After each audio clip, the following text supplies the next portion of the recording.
Nou, Monique, Ja. wat zie je er prachtig uit. Ja, toga De dus. wilde beesten. Kom uit je zwembadje drinken. Qua beweging zijn we ook een beetje op fundering.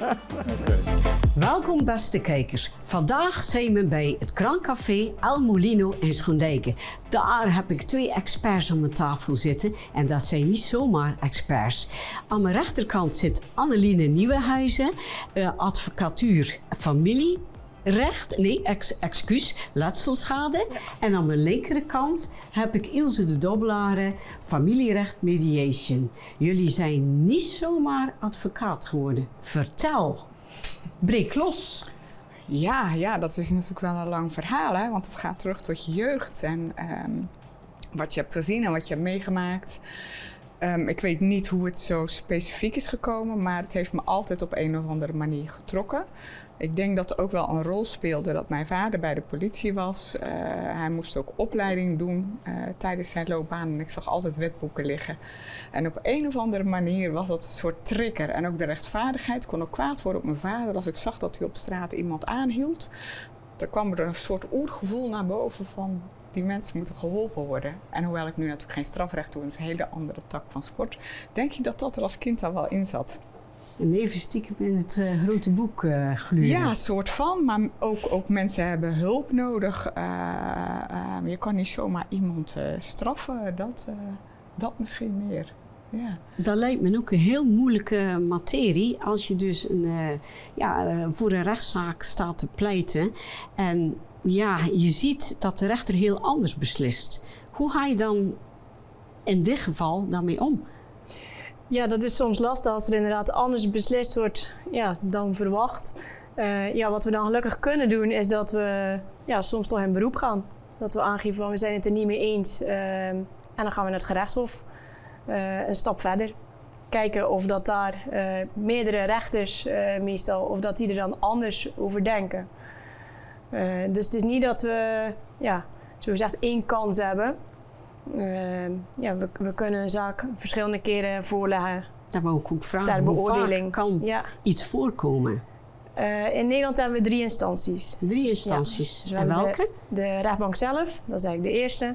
Dan kunnen we naar het gerechtshof en dan nog naar de Hoge Raad. Oké, dat is heel wat. Ja, je moet je ook altijd bedenken, een rechter is ook een mens, hè? Het is ook een momentopname. En hoewel het misschien niet zo zou mogen zijn, is het natuurlijk wel zo dat ieder mens beïnvloed wordt door wat hij heeft meegemaakt en wat er om hem heen gebeurt.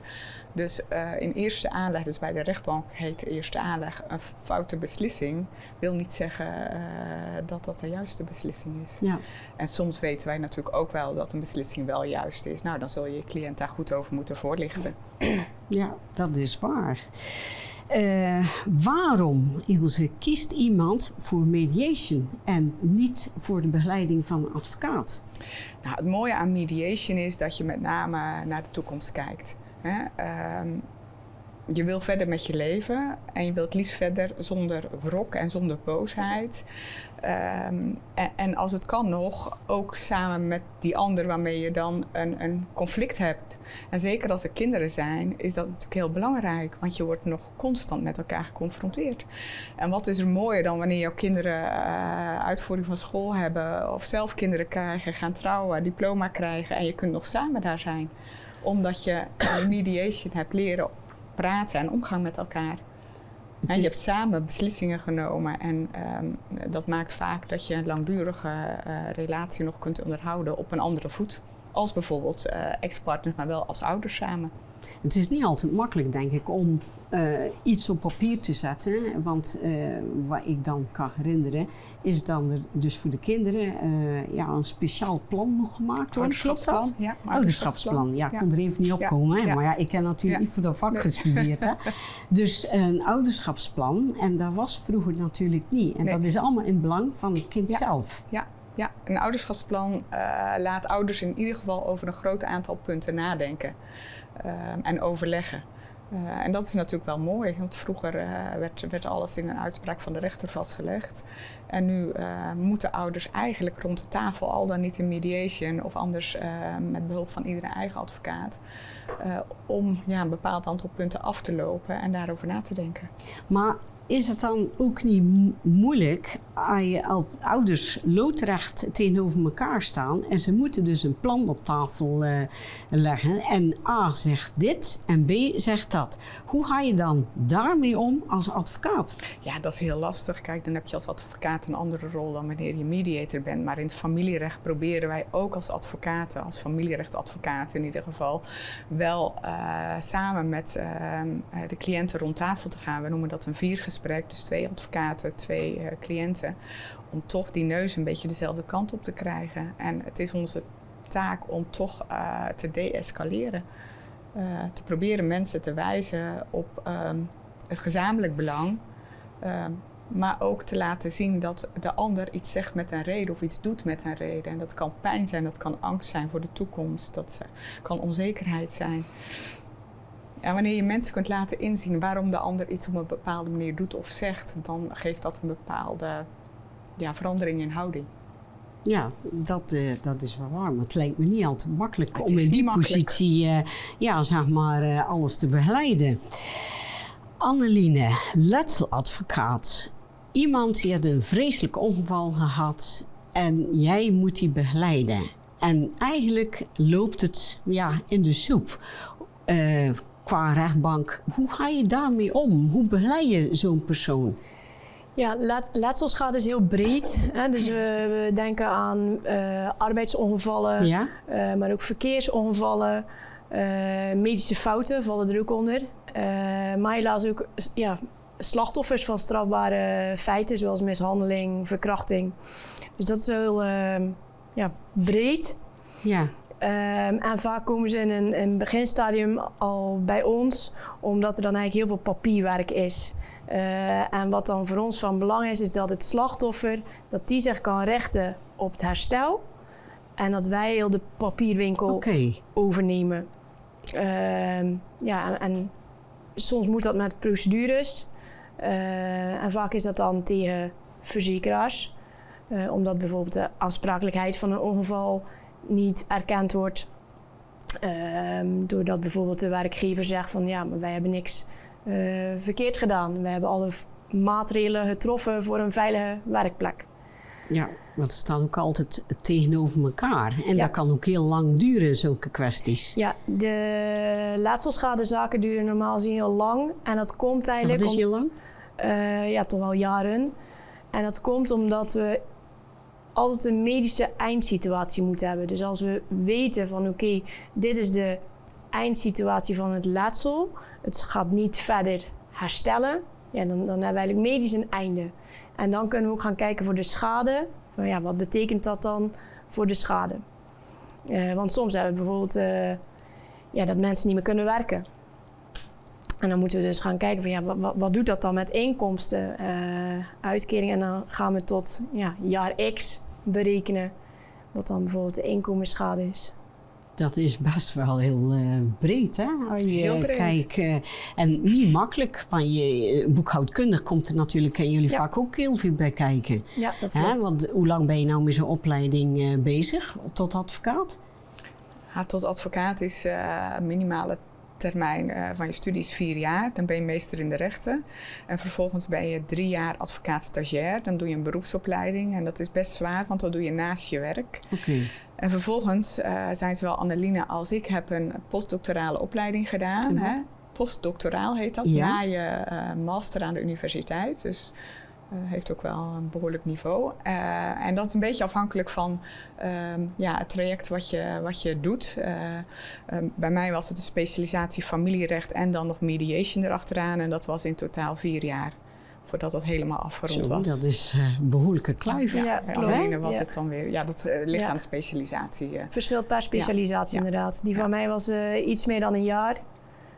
Voor de specialisatie, ze noemen het dan personenschade. Ja. Personenschade, ja. Oftewel letselschade. En komen er nog andere ontwikkelingen op jullie vakgebied uit? Ja, we proberen altijd alle ontwikkelingen op ons eigen vakgebied te volgen. En we moeten ook elk jaar een x-aantal punten weer halen om de specialisatie te mogen blijven. Accreditatiepunten. Ja, klopt. Ja. Om het niveau goed genoeg te te kunnen houden. Ja. Met hoeveel advocaten zijn jullie werkzaam in jullie praktijk? We hebben nu 4 advocaten en dan 1 juridisch medewerker. Dus die is volledig ondersteunend. Oké, juridisch medewerker. Waarin onderscheiden jullie zich dan qua juridisch medewerker? Wat is het verschil daarin tussen een advocaat en een juridisch medewerker? Ja. Nou, een juridisch medewerker hoeft geen meester in de rechten te zijn, dus geen universitaire titel te hebben. Je kan ook HBO-jurist zijn, hè? Dan heb je HBO-niveau. Het onderscheid is dat een juridisch medewerker mag niet procederen. Oh, vandaar. Dus die kan nog niet naar de rechtbank. Oh, Nee. dat is ook wel jammer. Ja, dus wij mogen die mooie toga aan met het befje. En de juridisch medewerker niet. Nee. Wat een heel andere vraag. Nu zie je dus heel veel die AI of AI. Hoe staan jullie daar nou tegenover, die ontwikkeling? Want ze nemen dus bepaalde dingen over van je. Als je een vraag zit, hoe staan jullie daar nu in? Ja, op dit moment, want eerlijk is eerlijk, ik gebruik hem ook wel eens om te kijken van, goh, wat zegt mijn ChatGPT? Ja. En het kan een goed begin zijn om vervolgens te kijken van, ja,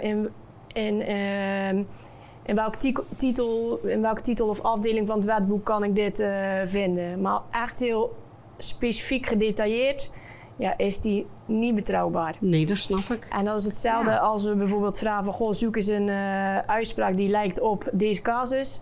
Ja, dan komt er van alles, maar als we echt gaan kijken, dan bestaat die uitspraak niet. Het is uiteindelijk heel gevaarlijk als je als week daar op juridisch vlak dingen in gaat zoeken. Dat is eigenlijk wel een beetje de boodschap op dit moment. Het is natuurlijk ook nog niet ver genoeg ontwikkeld. Maar afgezien daarvan, het is nooit specifiek op één situatie toegespitst. En dat is juist wel wat wij doen, hè? Dat is net zoals je op een gegeven moment online echtscheidingen had. Dat is allemaal prachtig, maar geen één geval is hetzelfde. Nee, dat en dat is wel het uitgangspunt bij dat soort dingen. Dus ja, het brengt een groot gevaar met zich dat mensen gewoon op verkeerde been worden gezet en een bepaald uitgangspunt hebben. En dan is het dan onze schone zaak om die mensen te laten inzien dat het toch net wat anders is. En dat maakt het niet altijd makkelijk. Nee, dat klopt. En een advocaat is voor iedereen betaalbaar. Ja, dat klopt. Ja. We hebben in Nederland gefinancierde bijstand. En dat betekent dat we bij de Raad voor Rechtsbijstand kunnen wij als advocaat, we moeten er wel voor ingeschreven zijn, kunnen wij als advocaat een aanvraag indienen voor mensen die een inkomen hebben die onder een bepaalde norm liggen. De Raad die kijkt dan van oké, wat is het inkomen? In welke inkomenscategorie valt deze persoon? En afhankelijk van de categorie wordt er dan een eigen bijdrage opgelegd die dan de cliënt voor ons nog moet betalen. En het overige wordt dan wel met een beperkt bedrag gefinancierd vanuit de Raad voor Rechtsbijstand. Dus we noemen dat ook wel de Prodeo-advocaat. Dat is denk ik meer in de volksmond bekend. Ja, nou, ik vind dat wel een heel mooi initiatief. Ja, maar je ziet dat er steeds minder kantoren zijn die dat dus aanbieden. Ja. Weet je, per saldo levert het natuurlijk veel minder op dan een betalende zaak. Omdat wat wij krijgen van de Raad voor de Rechtsbijstand is gelimiteerd per zaak. En dat is bij sommige zaken niet heel veel. Dat is nu eenmaal zo. Maar wij vinden als kantoor wel dat we ook een maatschappelijke functie hebben.